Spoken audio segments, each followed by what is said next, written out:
siam changa bu cho chum dan thinga cho chum dan dek chia bela cho chum dan kan tilang dona tuna hianin hei kan cho chum tu hi no som thum pa hi ania ka te na no bok khanin tui no som ruk pali ka te a tuna hian me ya kan chuang me ka alo so bor kan ti khanin hei a cho hi ka sil chan cha cho hi lo sil ma sak lo tur ani tuya so chan ta mo ti khanin cho hi sil chan chau tur ania tu ti lo chu kan chum kha dik thei lawa cho hi lo sil thoi lo tur ani tuna hian tuya so me ka cho kan thak tir hianin mei hi ana theiang pera chom tur mei hi lo rem tur ani lawa ti chuan kan sil fai ta kan sil sok soka kan lo thak don ta ni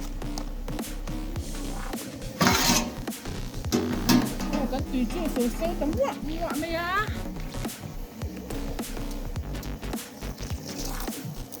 hang kan thak ta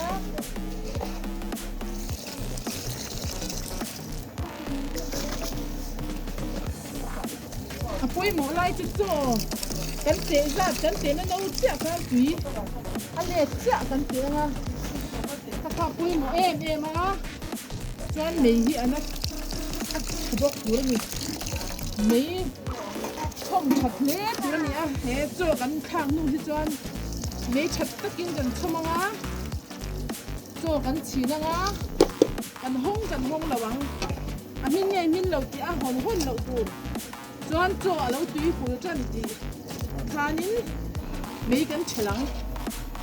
a ta so zen in kan ro te ngan liang chu tlang roi chuma chu chung dik lo thei lo dan method simple tak ani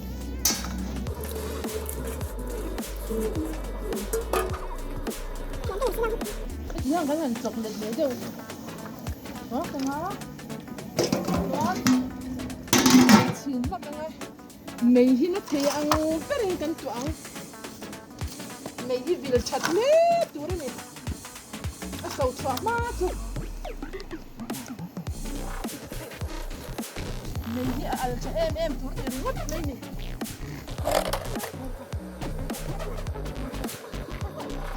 yan kina so chwa huna kan on tilang le zela tu na hian kan chu chung kha enge an kan lo enanga mei hi hei ka sama ron hiao ka mei hi kan chwa kha chu ka sama ron hiao kang kat ni kan lo enanga hei hian chu lo om ta an la ya do hian chu hi lo om ta mei hi kan chel ha to dom ni kan chin thale anga mei hi an chel le sal se lang ti hian aling chau han aling po hi na sa lutuk na min tihan am se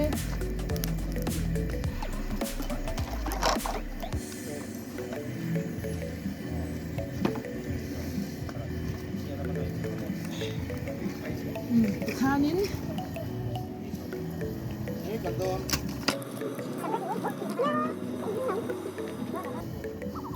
yani hei kan cha chum chu ti hian alo ni ta a yang kan china nga a mei lingin kan ur chau do nga to kan ni mei ti chuan hi kan chu chum kha ni a pu bia we